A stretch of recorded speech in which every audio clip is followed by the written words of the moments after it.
ओए मेरी तो क्लास है। ओए ठोक ठोक ठोक। ओ शाबाश। ओए कोही मोबाइल मगाएर दे। उजा उजा कोही कोही। अघि त पानी ल्यायो भने जति पनि खेल्न दिन्छु भने हैन। गएर बाख्राले घाँस हाल।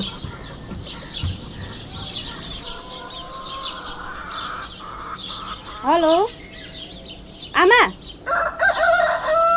आमा सुन्नु न, मैले मोबाइल किने नि। क्या मोबाइल ड्याङराङ्गे 35,000 को। ए आमा सबै चल्छ नि, के अरे फेसबुक, इन्स्टाग्राम, किलोग्राम, अनि त्यो ट्विटरदेखि लिएर स्विटर सबै चल्छ आमा मेरोमा। टिकटक त झन् कति मजाले चल्छ। फिल्लीले नि टिकटक त अनि तिम्रो आमा छोरा के भए त्यो सुखले यसलाई चार्ज गर्नु दिनु नि कमसेकम। यहाँ खोइ तिमीहरूको मात्रै हो, म पनि चलाउनु पऱ्यो नि त्यहाँ। चार्जमा जोडेछ।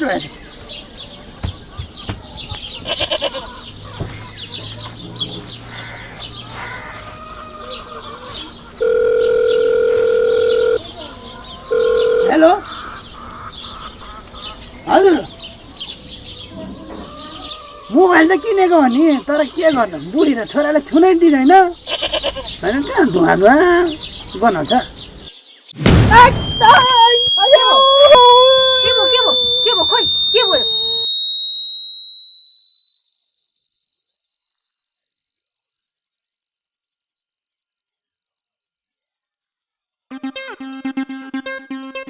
के भएर यस्तो भएको? मोबाइल पड्केर हजुर। Oh my God, it's very danger. अहिले कसरी यस्तो घटनामा पर्नुभयो तपाईँ? मर्नु हो होइन के भन्छ? म जिउँदै छु त, के मर्नु भयो? तेरिका मर्नु भयो भने होइन कि कसरी घटनामा पर्नुभयो भने? अनि कहिले पड्केको त मोबाइल? ससुराली त म एक दिन भन्दा बसिनँ, अस्तिको दिनै आएको हो। भनेपछि मलाई त शङ्कै लाग्यो। अनि बुढाबुढी झगडा गर्दा बुढीले हानेको? होइन गाई बेचेर किनेको। ए गाई बेचेर मोबाइल किनेको? यता गोरुको कानै पड्केछ नि। एक गला कसलाई गोरु भने त्यति साह्रो नसुने पनि छैन नि म। चाहे त्यो कुरो नसुनेर पो यहाँ तनाव भयो।